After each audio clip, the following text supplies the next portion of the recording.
যুবসাথী প্রকল্পে আপনি ফর্ম জমা দিয়েছেন অনলাইনে অথবা ক্যাম্পে গিয়ে আবেদনের স্ট্যাটাস কীভাবে চেক করবেন, আবেদন বাতিল হলো কি না কি পর্যায়ে আছে, আজকে এই ভিডিওতে আলোচনা করব। অবশ্যই ভিডিওটি আপনার উপকারে আসবে।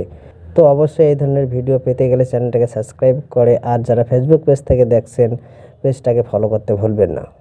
স্ট্যাটাস চেক করার জন্য মোবাইলের যে কোনো একটি ব্রাউজারে যাবেন, সেখানে টাইপ করবেন APAS। টাইপ করার পর এটাকে সার্চ দেবেন। সার্চ দেওয়ার পর সবার প্রথমে লিঙ্কটা চলে আসছে aps.wb.government.in। এই লিঙ্কটার উপর ক্লিক করবেন। ক্লিক করে একটু ওয়েট করবেন। তো সার্ভারের সমস্যার জন্য কিন্তু একটু সময় নেবে। তো পরবর্তী পেজ চলে আসছে, চেক স্ট্যাটাসের উপর ক্লিক করবেন। ক্লিক করার পর পরবর্তী পেজ চলে আসছে।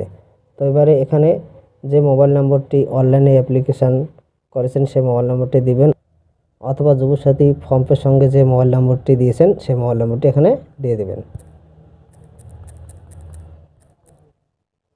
দিয়ে দেওয়ার পর এখানে একটা অঙ্ক দিবে, অঙ্কটা এন্টার ক্যাপচার কোডে বসিয়ে দেবেন। দেওয়ার পর গেট ওটিপি অথবা সিক্রেট পিনটে ক্লিক করে দেবেন।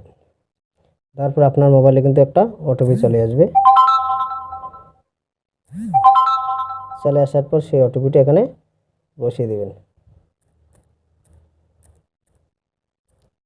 দেওয়ার পর ভেরিফাই পিনে ক্লিক করে দেবেন। তারপর পরবর্তী পেজ চলে আসবে। তো পরবর্তী পেজ কিন্তু চলে আসছে। এখানে দেখাচ্ছে your application form has been submitted successfully, your application ID ইস। এখানে অ্যাপ্লিকেশান আইডি কিন্তু দেখাচ্ছে। অ্যাপ্লিকেশান ফর্মের উপর ক্লিক করবেন। ক্লিক করার পর আপনার যে অ্যাপ্লিকেশান ফর্মটি সেই ফর্মটি